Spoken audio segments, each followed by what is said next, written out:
Khonoma, a beautiful hamlet of Nagaland, inhabited by the Western Angami community, one of the 16 major tribes of Nagaland.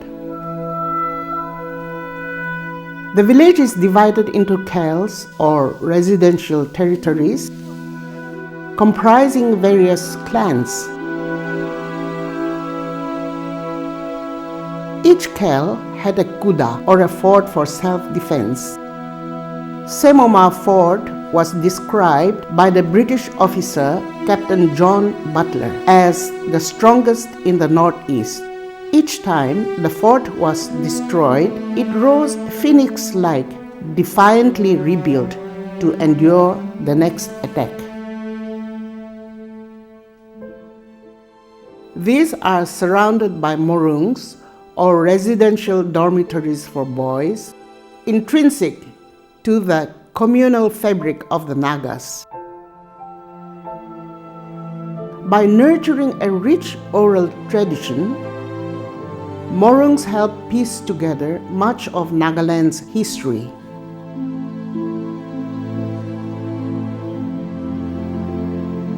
Once upon a time, mighty warriors lived in these morungs.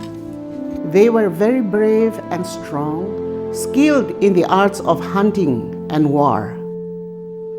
They killed many tigers, elephants, and wild animals.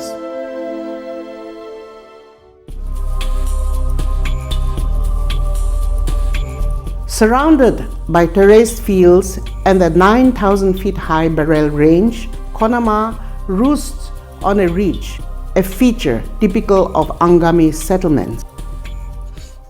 The village, amongst many other things, is also well known for its craftsmanship, especially the hand-woven bamboo baskets.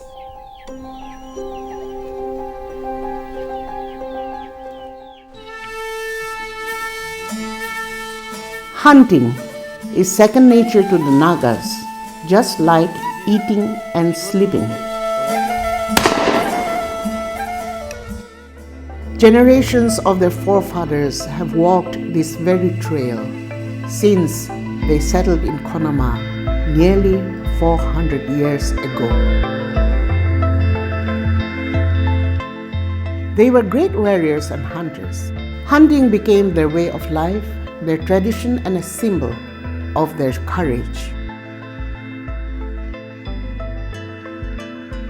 The jungles around Khonoma teemed with the most exotic species of birds and animals.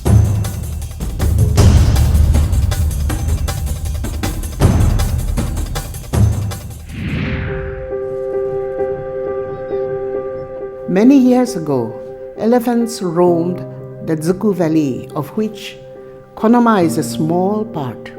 The elephants have long gone, as have the tigers, which were last sighted in 1980.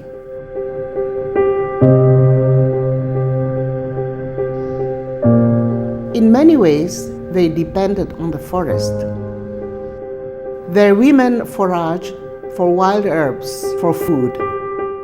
They moved in groups to protect themselves from attacks by wild animals.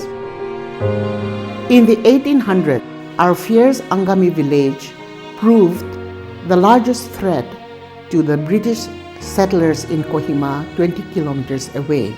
That is when the white men brought the gun to our land. They burned our houses to the ground. The people of Khonoma fought bitter wars and reddened the green slopes of our hills with the white man's blood. They won many sad victories. The white men left and they mourned their dead. But the gun stayed behind, and something went wrong in the hearts of men.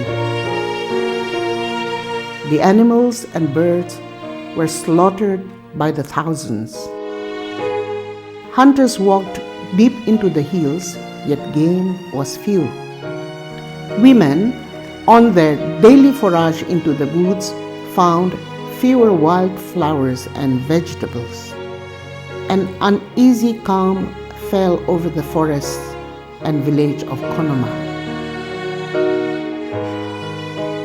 The forest was dying. The birds had left the trees. A few people grumbled over the evening fire. Would their land be lost forever? They considered this an ill omen. It seemed their village had suddenly become lifeless and colorless. The people observed their world changing before their very eyes.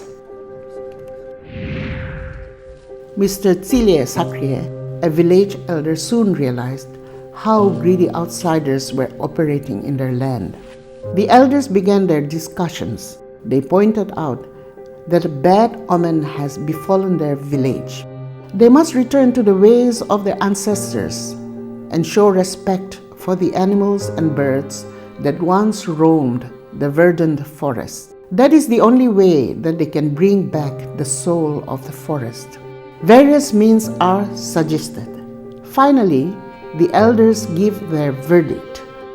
All forms of hunts should be stopped. Some people even made a suggestion to become vegetarians. Then, perhaps the animals would return. Volunteers offered their services. All must follow the old laws of the forest. Even when they cut alder trees, they must ensure there is enough life left for the trees to grow back again. In the olden times, every time a tree fell, it was to build someone's home. They were never cut for money. Now, even the outsiders were robbing them. Meanwhile, in the distant town of Dimapur, alarming signs were making an appearance. Francis Kikon, head of Nagaland Wildlife and Environment Society, was very concerned about the increasing sale of game meat in Dimapur. When I saw this wildlife being sold rampantly in the market, it really touched my heart. I felt very sad. Then I found that the drastic measure in which I could stop this one was to involve the police. So I went and talked with the police SP that time, Mr. Chanarthan. He was very helpful and he gave me some boys so that I could go and seize the wildlife that was being sold in the market. The traders began to grow weary of their goods being snatched away.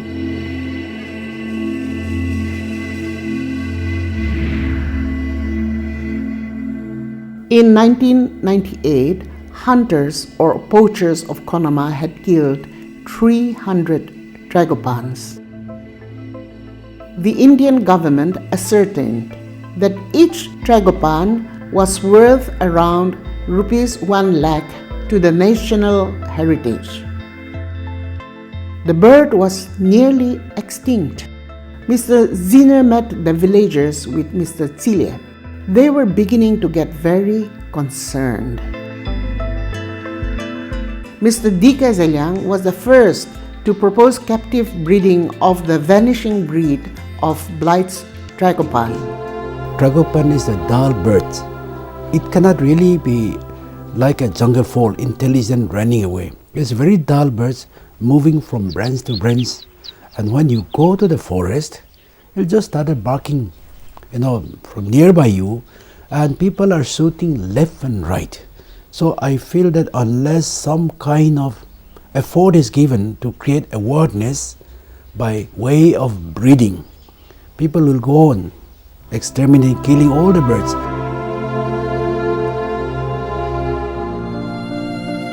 The beautiful Tragopan is very easy to kill because it cannot move fast and makes a lot of noise, giving its position away. The Tragopan makes a crying noise when a doe is struck against a rock or tree. Then the hunters, poachers, go for the kill. Nataheto Chase must have killed more than 50 Tragopan birds.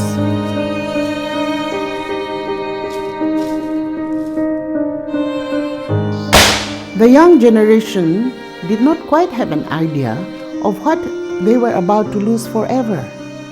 They had eaten the flesh of the Tragopan quite a few times. They loved its taste. Now, most of them had never seen one in the forest, only in the Khonoma Zoo or in pictures. They had seen it only in cages. They knew that Tragopan was endangered, nearly extinct.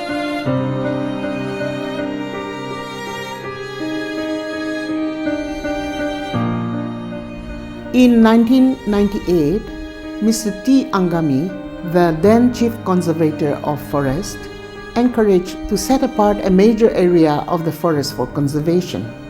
He assured us that the animals would return and the forest would grow again. We had to convince the villagers. Mr. Tsilia had become a member of the village council and was authorized to convene a meeting. It was the first time he spoke before the Merhama village council and the elders. They said they would stop hunting in the Zuku range.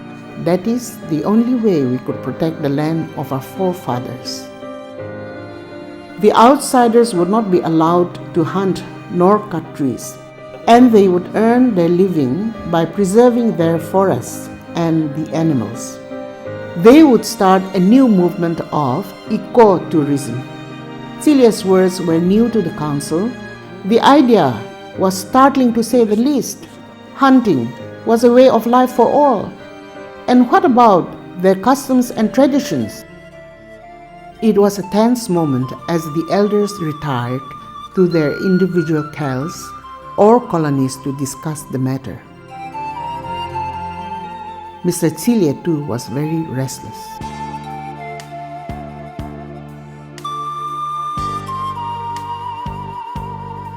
The village council had agreed to enforce the ban.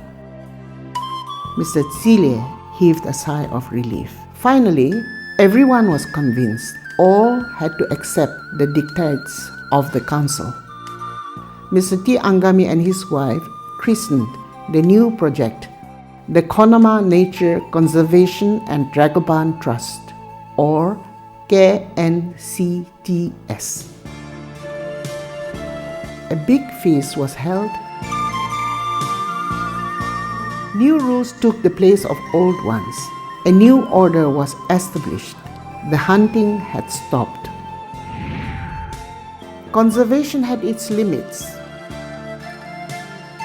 But will the Tragopan return? The first year we could get some eggs. We started hatching it, but the chick failed to come out. We were not aware of what was the trouble, but 2-3 times it was because of the earthquake. So for the first year, the second year, the third year, it failed to get any result. It was quite frustrating, quite discouraging. I went into the real detailed calculation of the feed calculation, and we formulated the feed, we gave it to them. So the final year, we got a good number of eggs. So we put into hatching. So when that hatching was given, watching every day, counting the result, it's really counting to the, to like your nerve, breaking your nerve.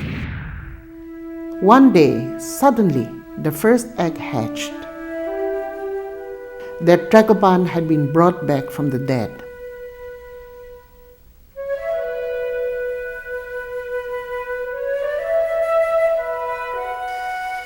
Only 300 square feet of wood was allowed only to those who had to build houses. Women were forbidden to collect wild fruits and vegetables from the forest for sale. For food, kitchen garden and rearing of poultry was encouraged. The movement quickly gained ground. Overnight, the youth bodies organized themselves and put up notices banning hunting in the buffer zone of Khonoma village.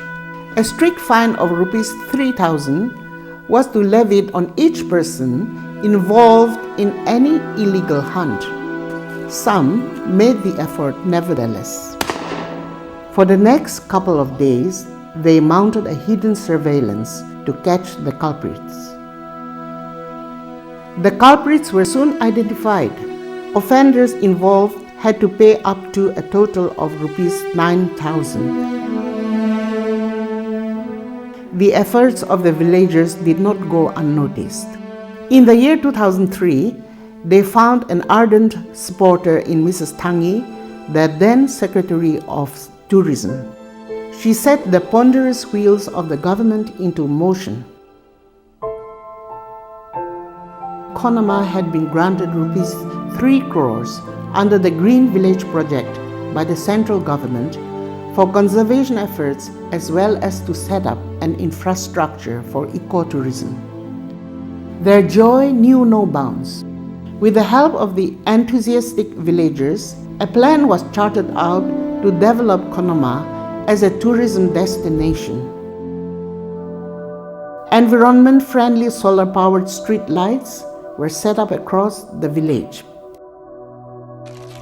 Green waste paper baskets adorned the flowered pathways.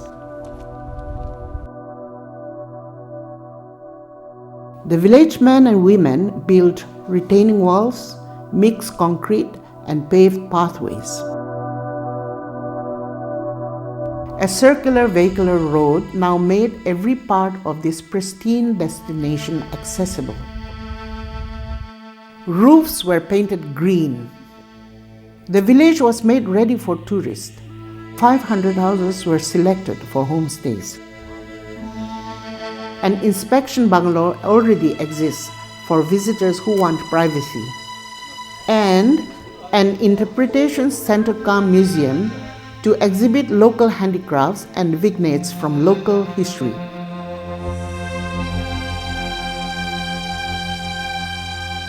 Little children and the youth of Khonoma came out and swept the streets and collected all waste in the green baskets, which was then carried to the incinerator. All the waste is burned. Groups of volunteers went to teach the students about the importance of cleanliness.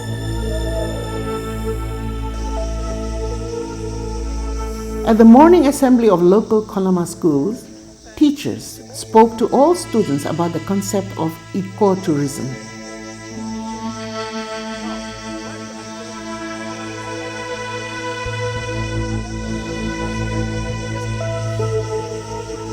The social identity and the spirit of teamwork was so strong in Khonoma that any kind of group activity would always have succeeded.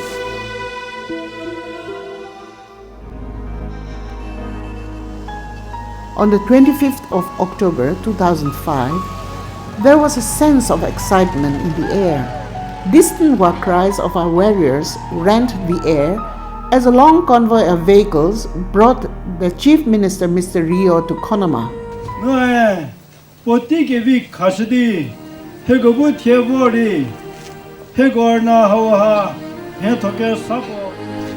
Invoking God's blessing, it is my pleasant duty to unveil this monolith stone as a sign of inauguration of Khonoma Green Village. Let His name be glorified through the Nagas.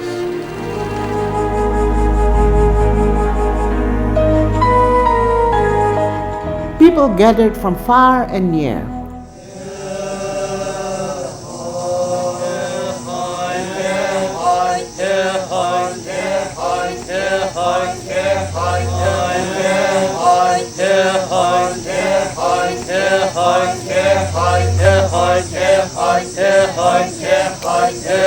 Khonoma was formally declared a green village.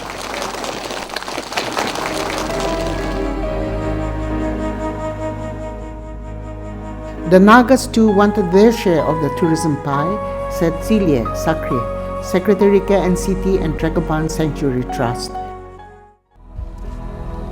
Caring for the environment and rise in adventure tourism goes hand in hand. The Nagas are beginning to feel proud of their natural heritage. 5 years have passed. The forests have grown back. The birds and animals have returned.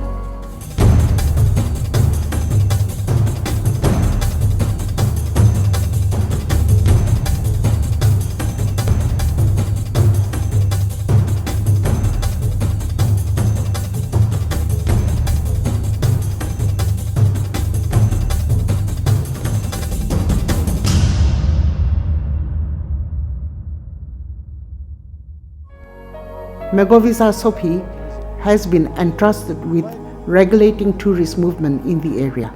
I would like to bring outsiders and show the world that we have. Khonoma, in fact, is a gifted village with God's abundant grace. We have sufficient forest, we have sufficient water. Our water is said to be of superior quality. Then we are actually a generation which has been taught by our forefathers in their indigenous knowledges, local knowledges about Alder Nepalensis pollarding systems, and then about conserving nature. As such, Khonoma is a village that really emphasizes on conserving our nature. So, as a tour operator, basically what I aim is to bring the outsiders and show them what my real wealth consists of, and what this village could tell the outsiders world about our wealth, about the importance of conserving our nature, about the importance of being friendly with the nature, with our forests, with our wild animals.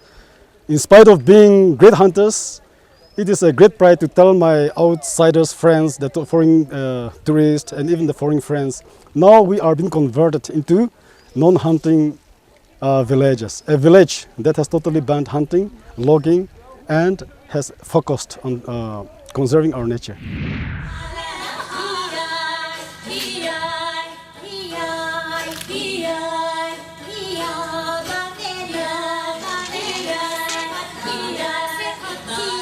They had suggested some changes to the villagers so that visitors start trickling in.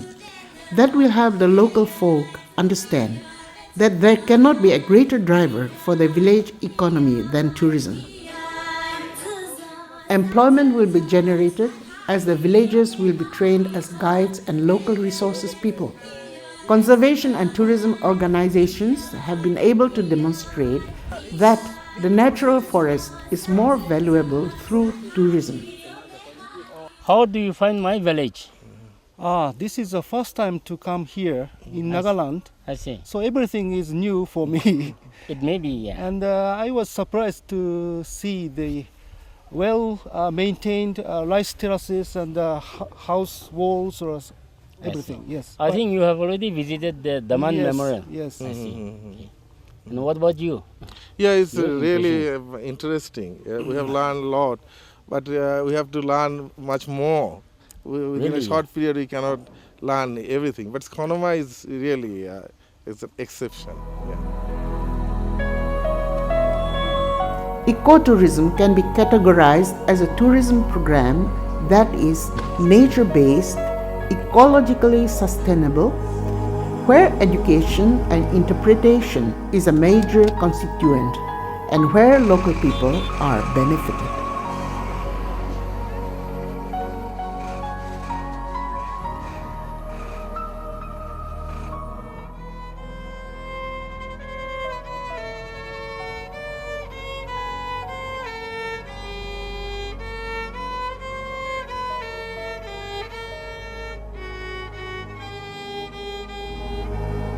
At long last, ancestors of the people of Khonoma, rest in peace in their graves. The spirits of the forest bless their field with abundance. Phantom warriors guard their ancestral gates. The ancient monoliths fill their village with their magic.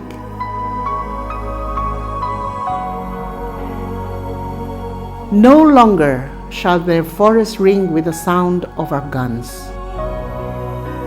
The face of Chekyo Zye shall never frown again. Their hearth is clean, and the table well laid in welcome. Their guests shall not be left wanting. O traveler from distant lands, our ears strain to hear your footsteps on the village path. For a long time, I dreamed of seeing your face. Now that we behold you, we cannot bring ourselves to leave your village.